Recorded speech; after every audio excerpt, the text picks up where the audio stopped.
Sifu Raphael is the founder and host of Coaching Call, Heroes Rising, The Seer Show, and New Tip Daily. He works with individuals, groups, and businesses and helps them find clarity, purpose, and understanding of who they really are in business and personal life.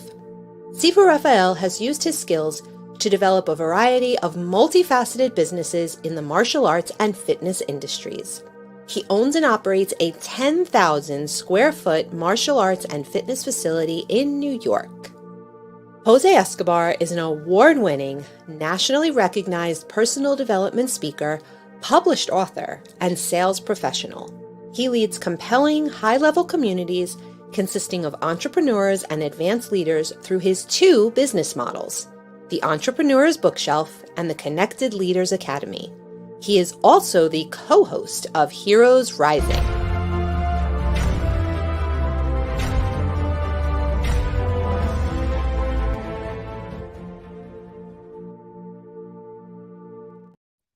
Good afternoon, everybody. Thank you so much for joining us on Heroes Rising.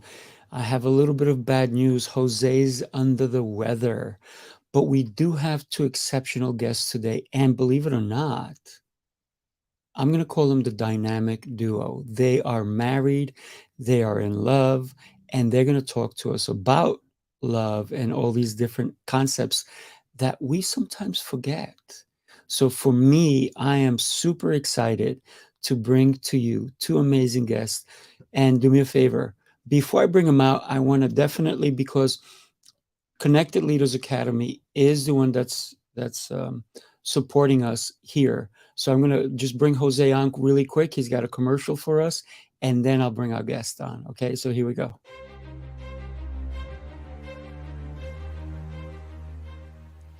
Hi, my name is Jose Escobar, and I'm the founder and CEO of the Connected Leaders Academy. We're a growing tribe, a community of entrepreneurs all over the world, globally, all across the country, high performers, titans of industry. If you're an entrepreneur and you're looking to grow personally and professionally, scale your influence, develop your skill sets, move the needle in your business, more clients, more money, more profit, the bottom line, and of course, grow your circle and your network like never before, this is where you want to be. Join the Connected Leaders Academy today. We are scaling massively. We want to welcome you in. Check me out on Instagram and on Facebook, the @ JAESCO25. We look forward to having you join us. Take care. Wow, great stuff. Carista, Lion, thank you guys for being here with me. I am super excited to have you both on. Say a quick hello for us. Hello. Great to be here. That was quick. Excellent. Where are you guys coming from to us? We're in the Bay Area. Yeah, Petaluma, California. Oh, very cool. Very cool.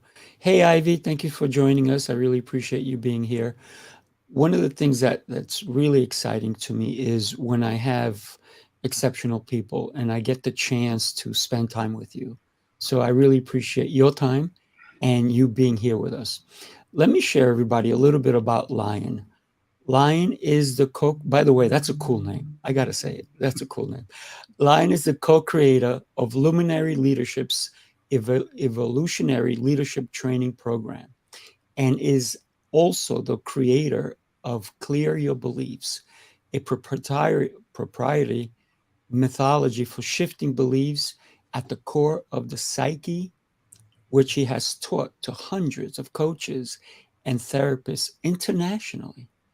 He has been very active in the men's movement for more than 30 years. That's a long time, my friend. And he has served as the director of the men's programs for the Shift Network, an educational organization where he created programs with more than 20,000 participants. Lion has taught workshops and training across the US and Europe. He is the author of 3 books. I love your books. By the way, I do have my one book, and guess what?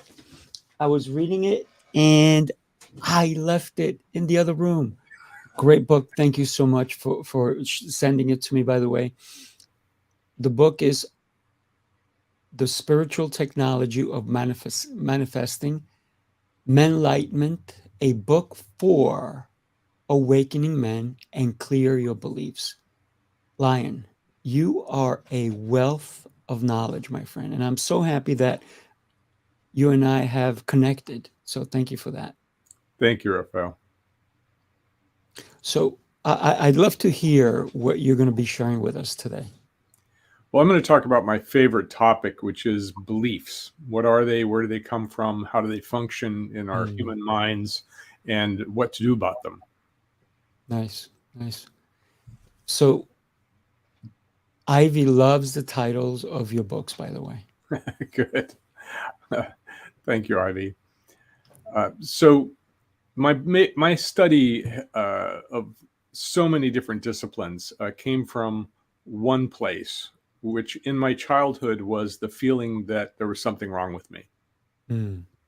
And that stimulated me to find out what was wrong and how to fix it.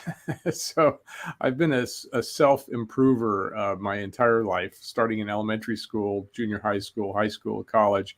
And I graduated college with a degree in consciousness studies, which was, as far as I know, the first degree granted in that field, because I got interested in consciousness, spirituality, the mind. What is it? How does it function? I studied neurology. I studied physiology. I studied philosophy and religions.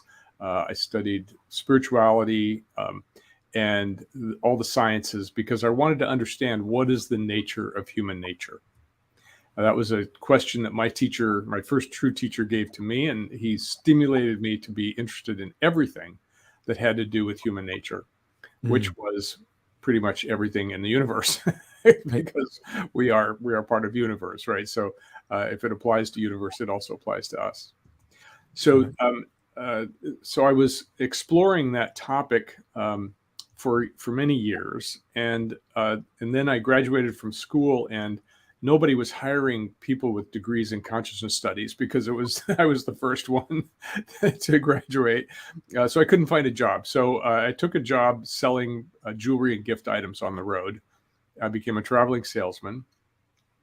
And I did that for about a year and a half, trying to figure out, what am I going to do with my life? I thought maybe go to medical school, which was the original intent, or maybe get a Ph.D. in psychology. But I was really lost. I was kind of a lost hippie salesman. And then after about a year and a half of this, I picked up a guy whose car had broken down in the middle of the Mojave Desert. And after 3 days of traveling with me, he pulled out a gun and shot me 4 times in the head. And that changed my life. Wow. Yeah. Yeah. That's crazy. And here you are. I'm sorry to interrupt, but that's, and you and I, we talked about this, and it just was not your time, my friend. That's apparently incredible. Yeah, that's a good conclusion. So at that point, my life was kind of reborn. I had a near-death experience. I came back into my body. I was reborn, and I realized, okay, I need to get off the road. That was the first thing that was clear to me. I'm not supposed to be a traveling salesman. And I took this interesting turn. I became a headhunter, which is kind of ironic. After having my head hunted, as I became a headhunter, and that became my career for 25 years. And during that time, I continued my research on the self and the mind and spirituality and our connection to the universe. I would take workshops on weekends and evenings and do shamanic practices in weekend workshops. So I was always trying to find, like, how do you fit these things together? How do you fit business together with this search for the self, for the true self? What is it? Who are we? And why are we like this? So all of that study led me to the understanding that beliefs were the key. That if we changed a core belief, everything else changed. And I realized that beliefs are like lenses that we look out through. So if you believe life is hard, you're looking out through that belief, and what you see is evidence everywhere of how hard life is. But if you could swap out that lens for a different lens, life is joy, then all you see is joy around you. So that became the key for me. Is like, how do we change beliefs? And there's a lot of people that talk about changing beliefs. Very few do something about it. And all the techniques I tried were partial or temporary. In fact, all the practices I did in those 25 years of research were mostly partial or temporary. But every once in a while, something shifted profoundly in me. Mm. And when that happened, I realized there was a core shift of a belief, really deep belief. I'll give you a fun example. When I was in psychotherapy as a young man, I suddenly realized, oh, it's not my mother's fault. That was a core belief that when it shifted, suddenly I could take responsibility for my own life. I didn't have to blame my mother anymore, right? So that's the sort of thing that I was looking for. And I looked at all of those major shifts and tried to figure out what did they have in common. And what they had in common was this profound, permanent shift. And so that led me to try lots of different techniques. And finally, I had to come up with my own technique, which was kind of a synthesis of all the things that really worked in life. And I actually asked Spirit, I said, okay, I need a technique that's permanent, that's profound, that's fun, that's not laborious, that's quick. And like, I need something like that. And about 2 hours later, this process just kind of downloaded into my consciousness. And I went, oh, that's pretty interesting. I wonder if that works. And it turned out it worked very well. That was the beginning of my development of the Clear Beliefs method, which I now teach internationally to therapists, healers, and coaches around the world, which it's now a 25-week training. It's certified and accredited by multiple institutions. So that's kind of the short version of how I got here, is figuring out what do we need to do to really transform from the inside out. That's incredible. What a journey. And the fact that you downloaded, if you will, right? You downloaded this information and you asked for it, right? So when we believe in a higher being, that higher being not only saved your life, that's my belief anyway, that it was not your time and you were saved because you also, we had this conversation, how you talked him into letting you go and possibly taking you to the hospital, which was an incredible feat just for him to go, why are you not dead? Right?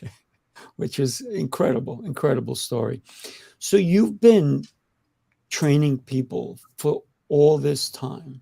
You were the first one, and nobody believed in you enough that you had to have that belief, right?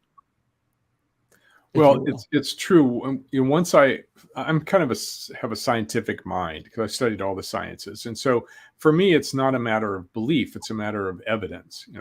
Does this process work better than other processes?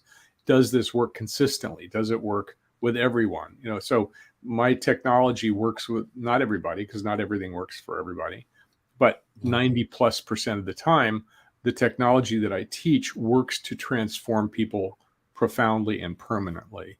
And that's people all over the world. So I have hundreds of coaches out there who have studied under me and report back, oh my God, this has profound impact on my clients. So I know that the technology is right because it doesn't take me personally to do it.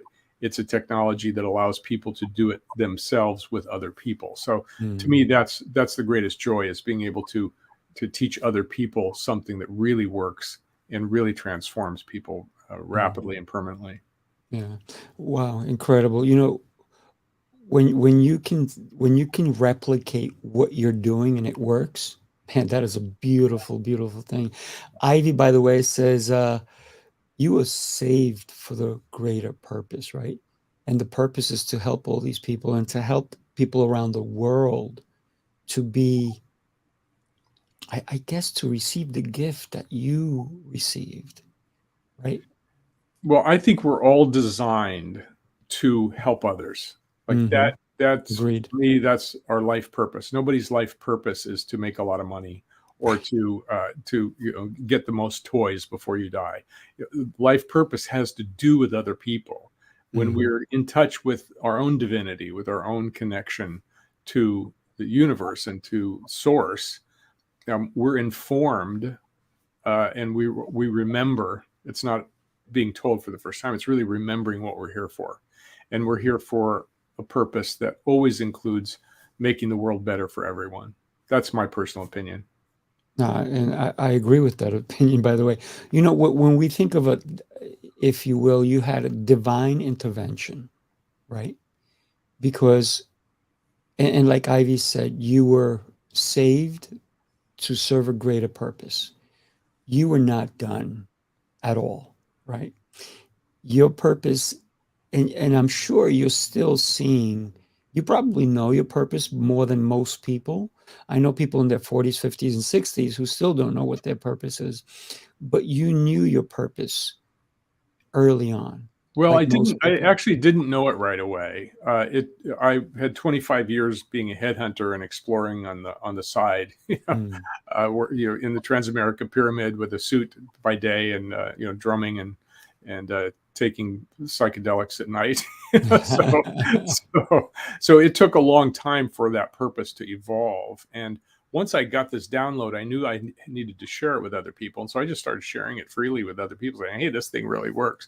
And then it evolved slowly over time into the training that I now offer. So from my perspective, it takes until you're in your 40s or 50s for most people to even get interested in their purpose. It's like, okay, I did all the things. I became successful. I have a business. I make money. I have all the toys. I'm married and have 4 kids. Now what? What is the purpose of my life that goes beyond that sort of venal or that personal achievement, right? And that's when the question comes up: what am I here for, really? There's an old saying I'm sure you've heard, which is that a lot of people climb the ladder of success only to find out when they get to the top that it was leaning against the wrong wall. So the wrong wall is personal aggrandizement, personal achievement, personal wealth, right? But the real wall, the wall that we're supposed to be in, is how can I help other people? Yeah. If we can all just accept that we are here for each other, right? Yeah. I think a lot of people don't realize that. But you look great for 98, by the way. Thank because you. Thank you have lived a life. You have lived a life. And of course, Carista's over there going, wait a minute, he's 98? He never told me. I don't feel a day over 90, really. That's great. That's yeah. great. But your experiences and what you've done for people around the world, just it makes you a sage, if you will, because you're doing it and you started realizing this stuff works. And you did it freely. You just said, let me share it with as many people. Were you doing it to see if it really did work? Well, at first that's true, sure, because it worked for me, but I didn't know if it worked for anyone else. So I started teaching it to others to find out whether, in fact, it worked for others. And it's worked for others. So I kept seeing more and more people, working and using it and having transformation. I'm going, wow, I really got something here, because I didn't know at first. It was I'm a scientist, so I don't believe, oh, this is the great thing from the universe that I'm supposed to spread. It was like, well, okay, I got it. It's personally helpful, but is it helpful for you? Is it helpful for the next person? Right. Yeah. So it's experimental, and I think finding our purpose. I help people find their purpose. That's one of the things I do with my clients. But it takes getting the stuff out of the way between who we believe we are and who we really are, and then once you know who you really are, and then you're connected to the divine, then you can receive your purpose. It's really downloading it, like that process was downloaded into me, rather than creating it, or it's more of a discovery process, because it's been there since before you were born. So it's how do you find it? And most young people are too active in their lives, creating their lives, to be concerned about that, because they have to achieve all those ego goals. And then once you've achieved them, then you start wondering, well, maybe I'm here for some other purpose. Yeah. Carrie, thank you for joining us. And we have a couple of people on here. One of the things, and we're talking about purpose. Ivy said at 53, she's still trying to figure out her purpose. Ivy, guess what? I got the guy right here who's going to help you with that, right? So you can definitely reach out to Lion. And we've put his website up here a couple of times, and it's believerelief.net. And that goes for anybody. I truly believe that and you said it, we all have a purpose. It's discovering it. It's not making it up. It's discovering, because it's in us. We were born with it, right? Mm-hmm. And it's when you truly accept who you are as a person. I believe, that's my belief, right? It's that when you start realizing, why am I here? And the question is, that is the question that we should ask ourselves all the time. Well, the first Why am I question, here? yeah, the first question is, who am I? Right. The second question is, why am I here? The first question is, who am I? And it's what you said. It's like we have to realize who we are as beings, because we're not just an ego. We're not just a body. We have a body. We have an ego. We have a spirit. We have we have a soul. But who are we in the larger sense? That's the question that you could start by asking over and over and over again, because there's not just one answer. There's thousands of answers to that question. And the more you find out for yourself what the answers are, answers plural, the wider you get in recognizing who you are. And you see that you're actually connected to everyone and everything. Eventually, in Africa, they have the concept called Ubuntu, which means I am because you are. So it's an interconnectedness that is part of who we are as human beings. And in this culture, in Western culture, we get isolated and separated from others. We think we're alone, or we think we're disconnected, or we think nobody likes us, or there's all these things that we then try to correct by addictions or by relationships, or we're trying to feed the hole of disconnection. We're trying to solve that problem inside of us. And so we have to expand our sense of self in order to get connected to, as you said, remember that we're already connected. We're always already connected. And then from that place, oh, I'm connected to my spirit. I'm connected to my body. I'm connected to my social friends and and humanity. I'm connected to the earth. And from that place, that's where you can open to your purpose, because you have to know who you are in a much larger sense to get connected to that. Without a doubt, without a doubt. You talked about relationships, and I know there's a beautiful woman on this panel with us, and you actually have a great connection with her. Would you? I know you because we've had a great discussion, but I would love for you to introduce us to Carista. Wonderful. I would love to do that. So Carista Luminare is a genius, first of all. She is a relationship genius.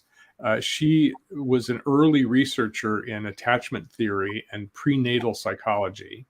So she understands who we are from the very beginning, from the beginning of who we become in the womb.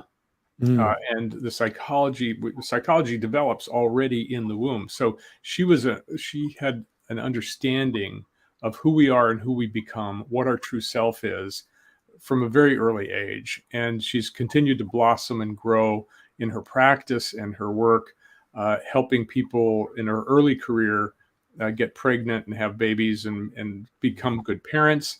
In her later career, helping couples fix and cure their relationship ills.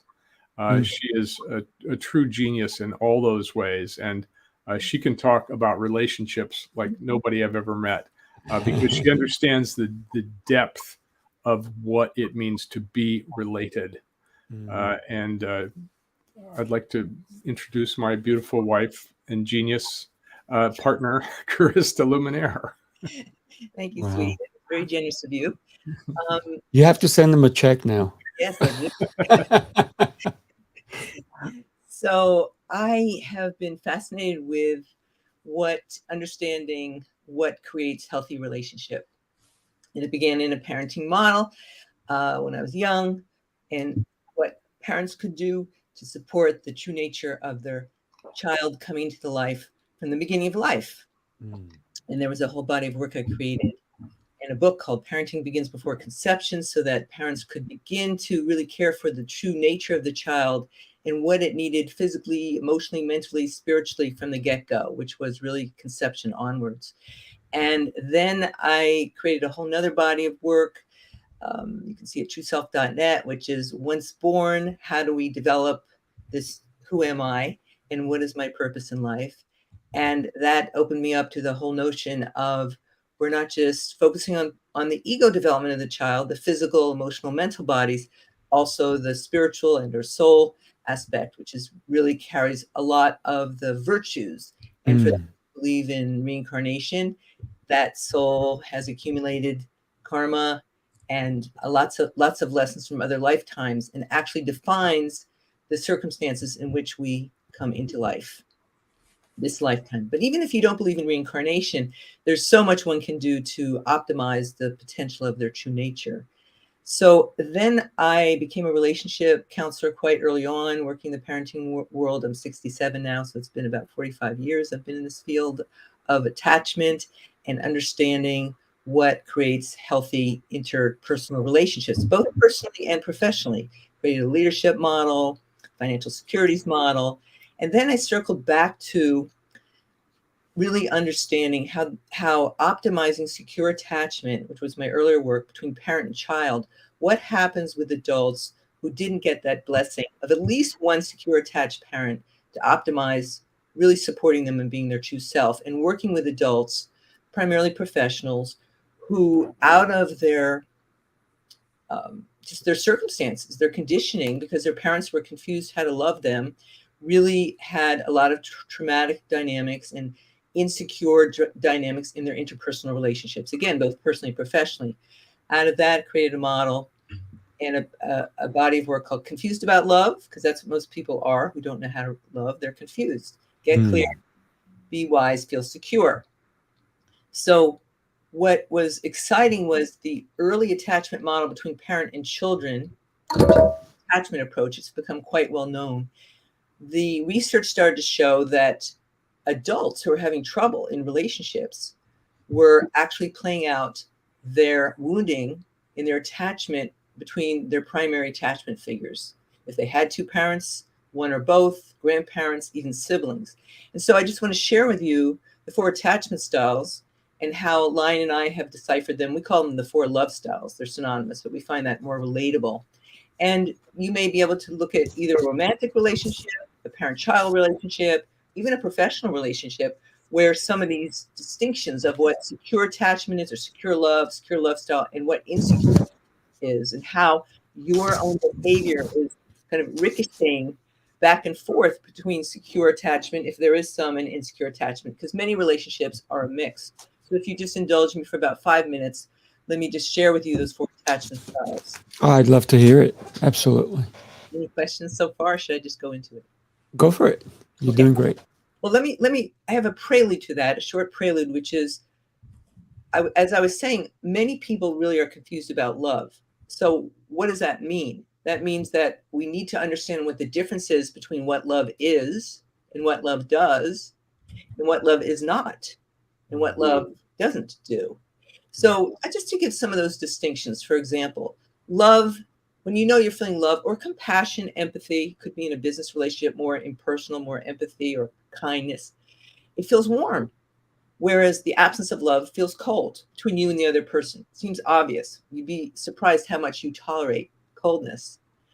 Love feels wise and is filled with wisdom to care, whereas as the absence of it is often kind of in the head, not much heart, intellectual. Love feels peaceful versus warlike. It feels like I have understanding with a person rather than being criticized. I'm feeling connected rather than disconnected. And it's allowing, it's versus denying, allowing my self-expression, allowing my true self versus suppressing or denying. So it's this feeling of feeling included and embraced versus excluded and rejected. Very distinct feelings. So in that regard, the 4 love styles, well, I'll elaborate what some of those distinctions are. So you're either securely attached in a relationship, primarily a romantic relationship, parent-child, or even you have secure connection with a business associate, which is this feeling of like, I feel safe with you. I feel respected. I feel loved. I feel honored for who I am. I'm a priority in the relationship. You're a priority. We're going for mutual understanding. And we're just feeling peaceful and harmonious. This feeling of feeling welcome and honored. You know, that feeling of just being embraced. And we're creating security for each other. We're both invested in this feeling that the relationship well-being is a priority. We're both invested in empowering each other's true self. If and when you're in distress, you other person, that matters to me, especially if I'm the cause of it. I want to repair that quickly. So it's this feeling of really caring about the other person.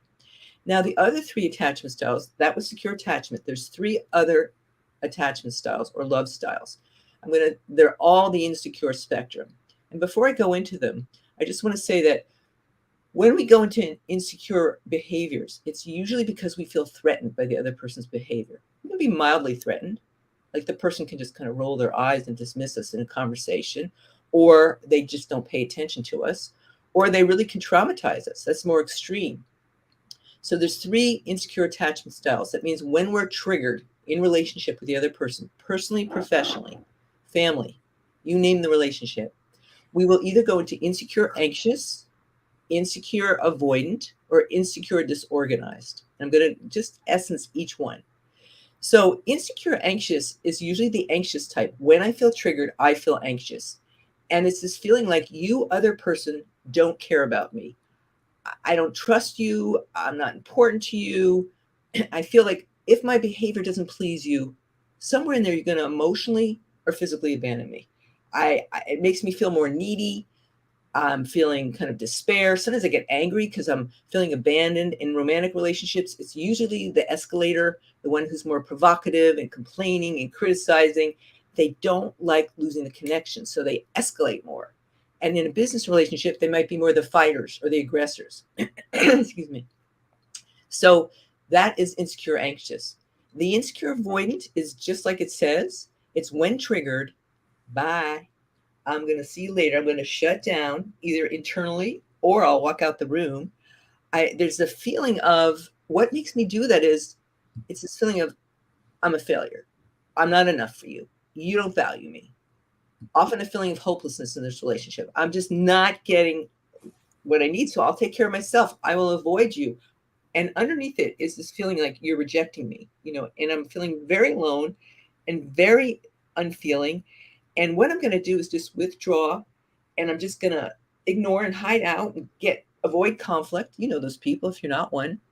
And the problem in romantic relationships in particular is if when co-triggered, one's highly anxious and one's connection is afraid of being abandoned, and the other is highly avoidant and goes, bye, see you later. And the others go, wait, don't go. Oh my God, you're flooding me. You're not honoring my space. Wait, don't go. I need this resolved. And so this becomes a lot of what brings couples into my office and other counselors' office, the opposite styles when they get triggered. One needs space, the other needs quick resolution. And the third attachment style that goes into this insecure spectrum is called insecure disorganized. Some people call it insecure traumatic. That's much more extreme. That's when usually in childhood that one or both parents were very scary. Alcoholism, abuse, this feeling of I don't feel safe pretty much around the clock. I need to hide from you. You're scary. It's often called scary parent. It can also be in romantic relationships where one partner is truly aggressive and abusive, demeaning, contemptuous as the dominant feeling, and kind of suppresses the person, scares them into submission, and it disorganizes literally the mind and the nervous system. When you've been really attacked or aggressed, you just kind of get disassociated. But that is when in a relationship, that's the norm. There's this sense of desperation, feeling chronically threatened, terrified, depressed, and feeling of the person is overreacting, they're exploding, and that's when you really need to get out. And that can happen in business relationships too. There can be very dominant, aggressive, demeaning, colleagues or employers or people in the authority position that can be very suppressive. But now there's much more conscious emotional intelligence happening in leadership in many organizations, so that's less and less. But if that's going on in any relationship, you want to think twice, because people who brought up in this level of normalcy, of feeling highly threatened, highly, danger mixed with love, danger mixed with relationship, feeling, suppressed is the norm rather than freely expressed. If that's kind of in your deep wiring, it's surprising how many people tolerate in the name of this is what relationship is supposed to feel like. So there you go. Incredible stuff. So are we talking about also jealousy, right? Sure. What makes someone jealous compared to, like, I'm not a jealous person because I know that if somebody's going to cheat on me, they're going to cheat on me whether I'm jealous or not. It's going to happen. I know that things are going to happen no matter what. So how do we help someone who is either jealous, someone either we know, or how do we even help ourselves if we start feeling jealous? Well, jealousy has many permutations to it. I mean, it's very, Mm-hmm. I can talk generically, but it's custom designed to what's being triggered, because a lot of people, if they have low self-worth, they'll compare themselves. I'm not good enough. Mm-hmm. I'm not lovable enough. I'm not worthy of love. It usually will create, and it's a fear, a threat of a sense of loss. Like, this person that I want to pay attention to me, this person that I want to feel secure with, that I want to feel a priority with, is indifferent to me and doesn't care about me, including doesn't care about protecting me. And so, depending on the person, some people will, if they're feeling jealous or there's been an affair or a betrayal or transgression, that's it. Fool me once, done. I can't live in mistrust.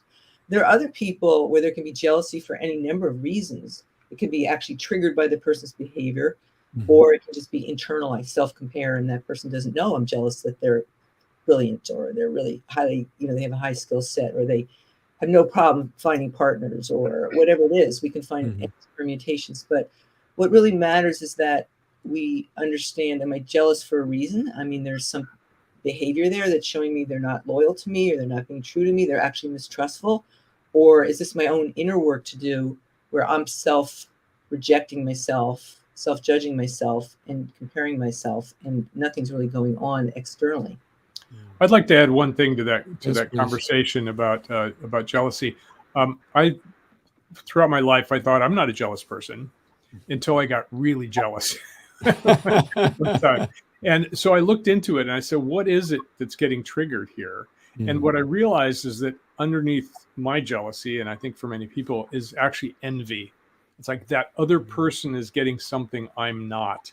So it can either be like it's been taken away from me, or I'm missing this in myself and someone else is getting what I want and need, right? So there's unfulfilled needs there as part of that very complex thing we call jealousy. Yeah. Thank you for sharing that. It's very funny. I think at the age of 18, I stopped all that nonsense because I too was a jealous person. And then I said, why? I truly asked myself that question at the age of 18. What is the purpose? And there's so much energy that I see now. I see so many people put so much energy into being jealous that they're, not only do they hurt the other person worse than they should have, right? And sometimes, obviously, jealousy can also lead to murder in some cases, where people just go crazy ballistically in their mind.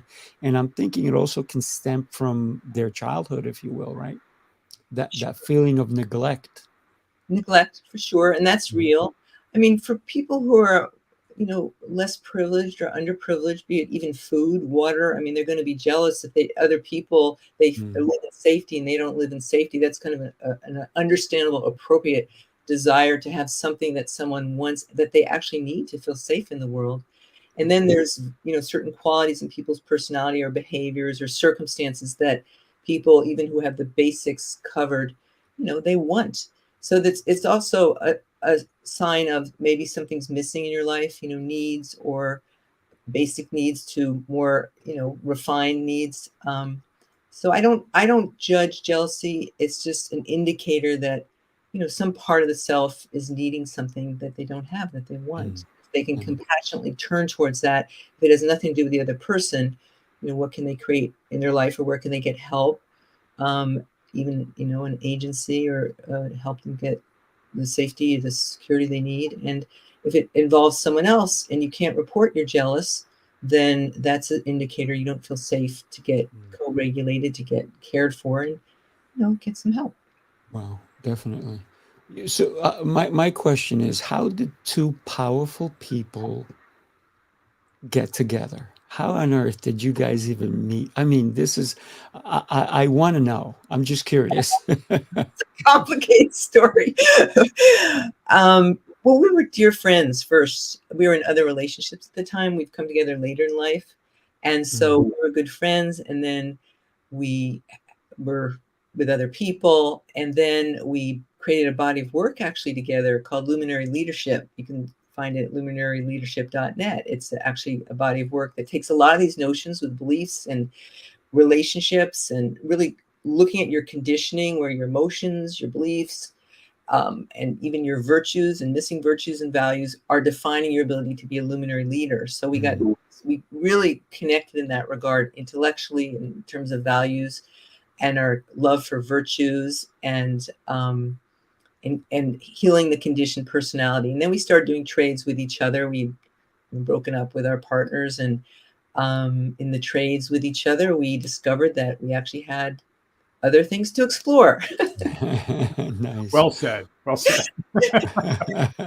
Well, we are talking about love, so you guys, obviously, it makes sense to find out, how did two powerful people who are relatively in the realm of helping other people get together? Yeah, I'd like to share something that Carista has taught me about secure attachment. In my previous relationships, I was mostly insecurely attached. And I discovered, like almost everything, it starts with your parents. I had insecure attachment with my parents. And so that's what I took love to be. This is where my belief work comes in, is that we learn what love is from how our parents are relating to each other, how they're relating to us and our siblings. And so if there's abuse in in that family situation, then love equals abuse. If there's abandonment, love equals abandonment. If there's security, love, and warmth, then love equals security, love, and warmth.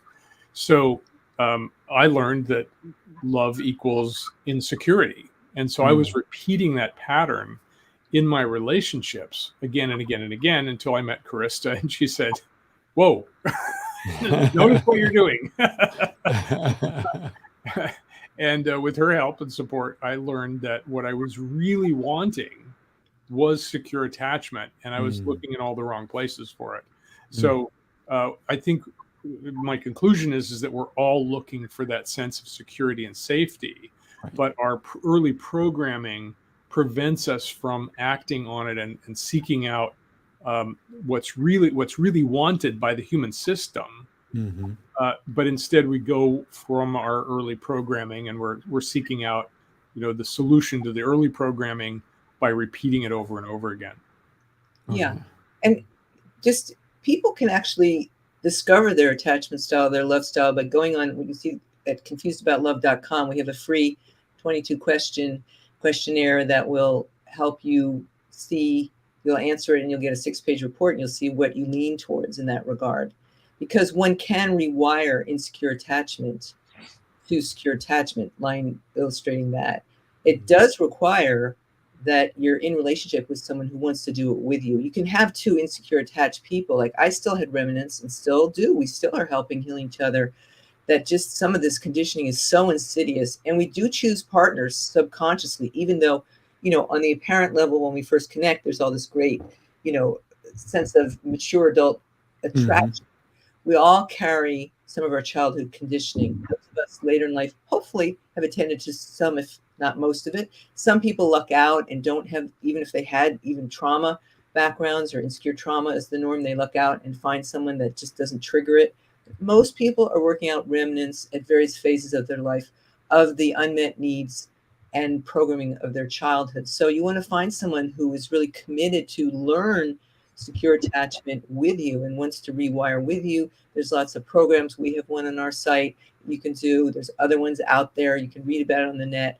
And, you can also work with a secure attachment counselor, therapist. There's many ways to do that. Yeah, no, I appreciate you saying that and the fact that people can find you guys. So, you both have your own websites, but you guys actually are both working together. So I love that because you are individuals, but you together you come and you're this force, if you will.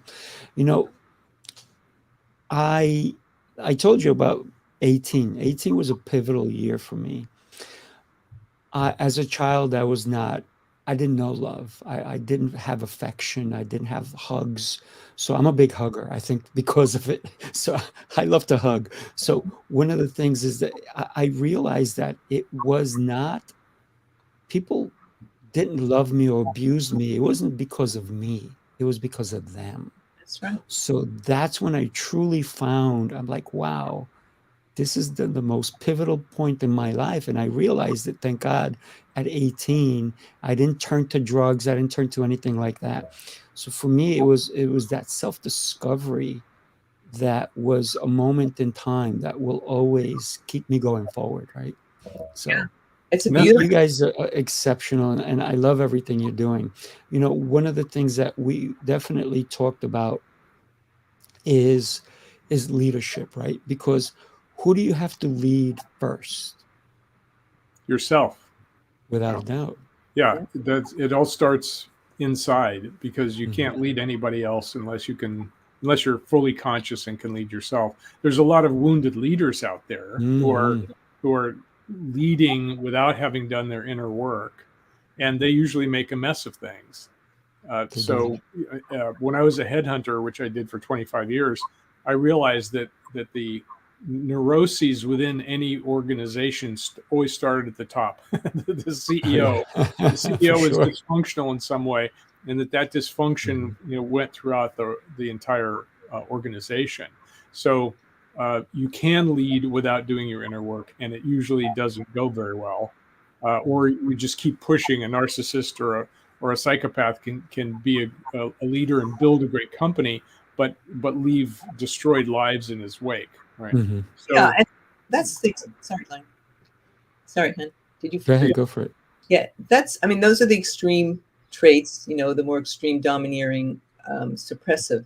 There's our everyday, like us people, who, because of our conditioning, even the parents who tried to give us their best, we're just confused. It's really about realizing we're confused about love, the wisdom of love, and how to apply it to our expression of power. Because in many leadership models, there's a big focus on willpower. Now, luckily, in the last few decades, emotional intelligence has really been included in some conscious cultures. And then there's really relationship intelligence. And most Mm. people in businesses are playing out their family dynamics, especially with authority figures and siblings, and Right. and so the what's really needed is how to encourage leaders as part of their preparation, which our program does this, really to understand how to relate in what we call pro-relational ways versus non-relational or anti-relational ways. And it requires the ability to express your power with compassion, with empathy, with kindness, so that people Mm. feel respected. Because when people feel respected, they feel they're supported in being their true self. Often the buzzword is authentic self. They're going to be more engaged, and it's going to affect the ROI because Oh, yeah. if they feel disrespected and they don't feel they can trust and they feel insecure and intimidated, they're going to suppress their self-expression. They're going to give the bare minimum, and that's going to play out in their performance levels. Oh, without a doubt, without a doubt. Well, I want to talk to you guys a little bit about what we're doing in July 13th through the 16th. We're having a huge event here in New York. It's called Heroes Rising Apex, and I think you guys need to be here with us. Let me share a little bit about that right here.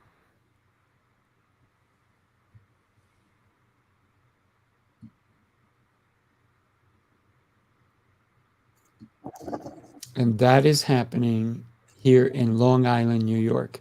We're setting the dates. We have a lot of things going on. We have a lot of speakers. We have a lot of fun things that are going to happen. So I definitely would love for you guys to come. I know it's all the way from California, but it's worth the trip. I actually have people coming from Australia, South Africa, Argentina. I have people coming from all over the world, and we would love to have you guys as well. Thank you. There's a bit of a schedule challenge, but I am from Long Island originally. What part? Out in a little town called Bellport. Oh, okay. I know it. I know it. Very cool. Very cool. Well, let me share with you guys a little bit of why we're doing this today. So, today we were talking about creating your powerful self through leadership habits. And both of you spoke on this, right? And what if I told you that your habits, if you use them correctly, can make you wealthier than you ever imagined? And I'm not just talking money. I'm talking about love and relationships as well, right? These habits would require consistent effort and intentional practice.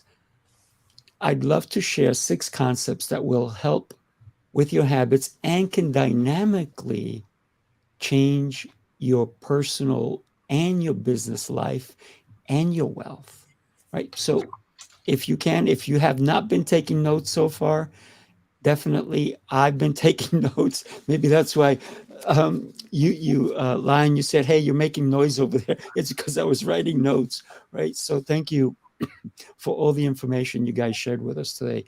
Lots of incredible insight as well. And thank you for everybody who is watching it with us, right? So take notes if you need to. Rewatch this episode. Great stuff. If I repeat these tips, it's because they're really important. Excuse me 1 second. If you have ever met my co-host, Jose Escobar, you can actually ask him about how his habits have changed his life. Once he feels better, of course, he's a little bit under the weather. So how have your habits changed your life? Habits are like everything. We brush our teeth, that's a habit. We do certain things at a certain time, that's a habit. So managing your schedule as a habit is essential for your productivity and to achieve your goals. Let me share some tips with you on habits, right? Set goals that are specific and measurable. To manage your goals, to manage your schedule is how you manage those goals. But you have to do it effectively. You need to have specific goals in mind, right? Make sure your goals are SMART. What do I mean by that? Let's go SMART. Let's spell it out. S means specific. M, measurable. A, achievable. R, relevant. And T, I love this one the best, is time specific. You should set your calendar, set your goals to a time. So create a schedule. Once you have your goals in mind, you need to create a schedule that will help you achieve them realistically. It doesn't matter how much time you're going to spend on them. You want to kind of block your calendar as to how much time you're going to spend on specific goals and try to stick to the schedule as much as possible. Use a planner or your calendar and keep track of your schedule. Write down your tasks, write down whatever deadlines, appointments, and review your schedule every day. That's what I do. I have planners. I have written planners. I have planners where I have a Google. I also have planners where anybody goes on my shows now, they get notified. I had somebody the other day say to me, you have the best reaching out program because I got notified 7 days before, I got notified an hour before, I got notified half hour before. It's because if I don't do that, I have to kind of keep them on track to make sure that they're going to come and join me on this amazing journey that I'm on. So prioritize your tasks, identify your most important tasks, and set them in order. Schedule your most challenging time when you are at your best, right? If you have like a downtime, you don't want to schedule your most important things. Do it when you know you're most productive. Whatever time of day that is for you, whether it's early morning, I'm up around 4:15, and I do certain things. I have a habit of getting up. I have a habit of what I do I have a habit of going to the gym every day. Habits have changed my life. They have my whole life. So be flexible also. You never know when things come up. You may have to change your schedule. Things do come up all the time, right? Look, I was hoping Jose was here with us, but hey, life got in the way. He got sick. So it's not his fault he's not here, right? Our bodies sometimes, the reason we get sick sometimes is because our bodies say, hey, we have a situation you need to take care of. So maybe Jose was doing too much, or maybe his body said, hey, we need you to calm down a little bit. So we need to listen to our body and make that a habit to be a leader. So develop a routine. Establishing a routine can help and can help with your scheduling and make that a habit. For example, you might review your schedule every evening. I said every day, but you can do it in the evening, and I do that as well because it allows me to know what's happening the next day, what events I have, what I have to take care of. If I have a family function, is it a business function? I even schedule when I'm going to just chill out, when I'm going to be with my loved ones, when I'm going to go on vacation. Schedule everything, and your life will change dramatically. Now, this is a big one. Practice self-discipline. Stick to your schedule as much as possible, right? Things do come up. Even when it's challenging, develop the discipline to stay on track and avoid procrastination. What do I mean by that? Stop putting things off that you know you have to take care of, right? Creating a habit indeed takes courage. Habits are formed through repetition over and over and over again. You know, every amazing athlete became, and the only reason we know of them is because of their habits and their skills. Their skills are good, but they have to harness those skills, and that goes through habits. So don't be any different than Michael Jordan or a celebrity, anybody. It's because of the repetitive habits they use to level up. So building a new habit can be challenging. Remember, you can never get rid of a bad habit. What you need to do is change the habit from bad to good. And that is the key. You can't get rid of smoking, but you can change the habit of doing this to maybe the habit of writing or the habit of doing something. So it's that thought of, instead of doing this, what could I be doing better? And slowly you change that habit.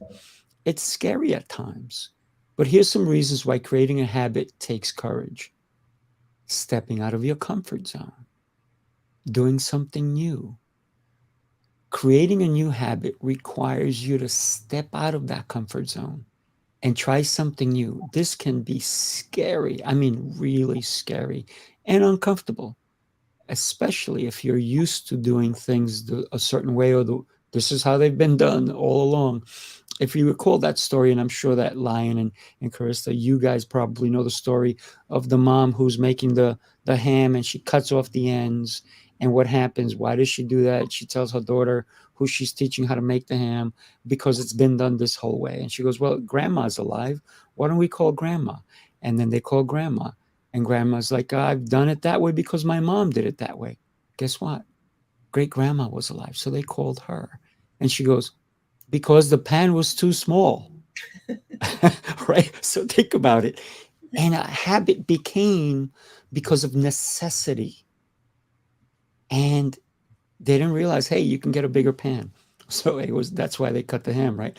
But your habits help you. They can give you wealth in love, wealth in knowledge. Read every day. Make a specific time that you read, and that alone will help you.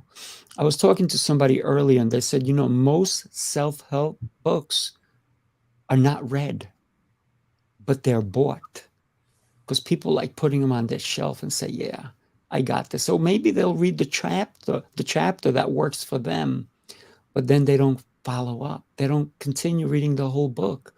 So how many books have you in your library that you have not fully finished reading? I try to read all my books more than once.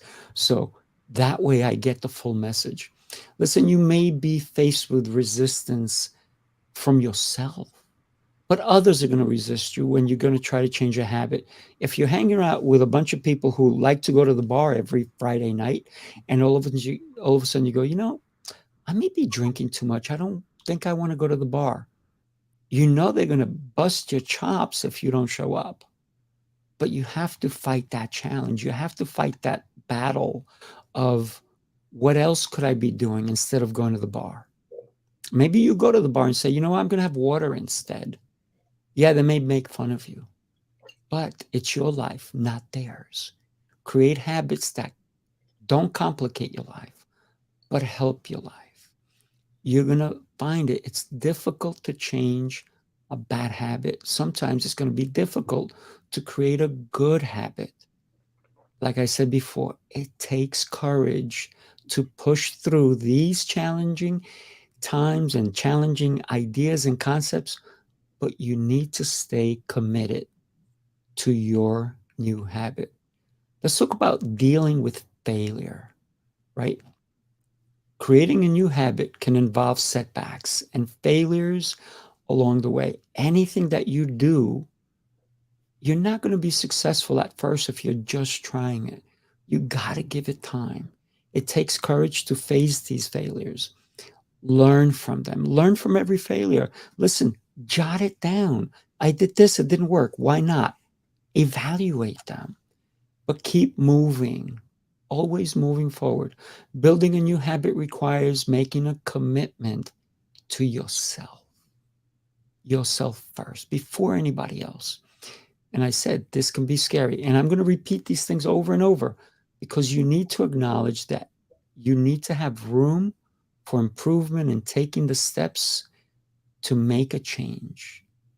Overcoming fear of change is huge for a lot of people. Creating a new habit involves changes. It's scary. This can be very intimidating, especially if you're used to your current way of doing things. I repeated that, right? Why did I say it again? Because I want you to get it. I want you to understand it's okay. You may face fear, but the most important thing, you have to totally go for it. I got to be honest with you. I have so many more that I love to share with you, but you have to be clear on your habits. What is it that you want to change? What is it that you want to accomplish? So you also need to be super committed and clear as to the habits that you want to do. Identify your long-term goals and do that through a calendar, right? What does an architect do? They don't just say, okay, here's line. They draw a line on a paper and go build this.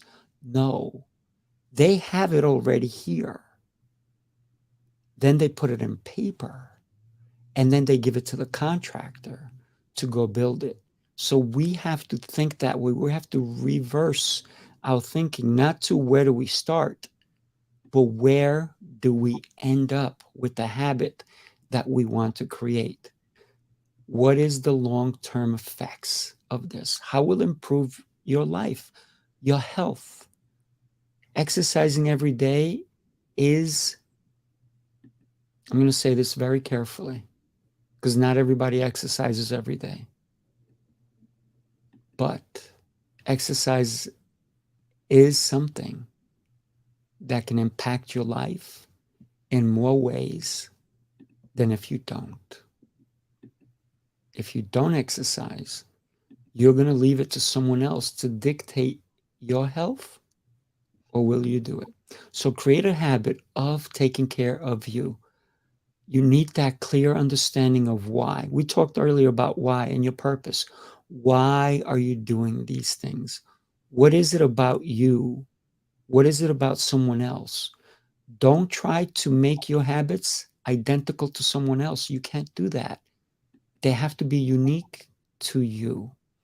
To achieve clarity, make your habits specific and measurable. Instead of saying, I want to exercise, specify the habit by saying, I will go to the gym, and then put however many times, once a week, twice a week, 3 times a week. Once a week, by the way, is not going to do anything for you. So you definitely have to make a commitment. One of the things that I hope that by me talking to you about habits, and I know we're going a little bit over time, is that I want you to understand that your habits will impact you as a leader, you as a family, your relationships.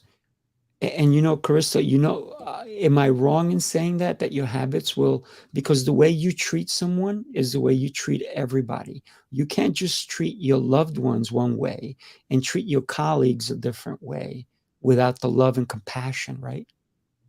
Yeah, and knowing how to relate, there's wisdom to it. There's a skill set to be pro-relational, to learn what secure attachment is. So for sure. Yeah, definitely.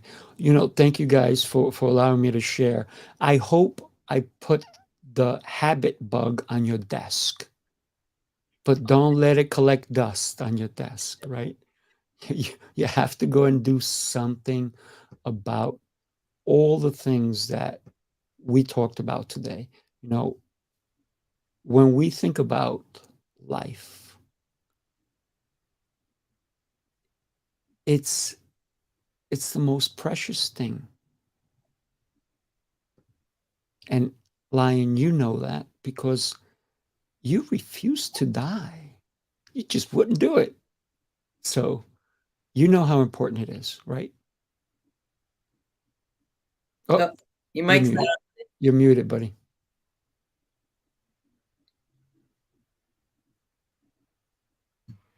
Sorry. That's okay. Life is precious. All life is precious, not just human life, but animal life, plant life, the Earth's life, and life throughout the universe. We are not alone. It's a very complex and big universe. And the life force is everywhere throughout the universe. There's the force that brought us into existence and through evolution. It wants to be alive. It wants to experience life. And so we're honored to be alive, to be in a body and be able to experience life. And everyone is entitled to that privilege. Yeah. Well, you guys, thank you so much. I definitely look forward to this continued connection, if you will. And like I said before, I would love for you guys, if possible, to come to New York, right? We're also going to have it virtually. So for those who can't make it in person, we're going to have a virtual part to that as well. So thank you both for being here. I really appreciate you so much. And let's stay connected for sure. Thank you, Raphael. All right. You guys take it easy. You too. Bye-bye.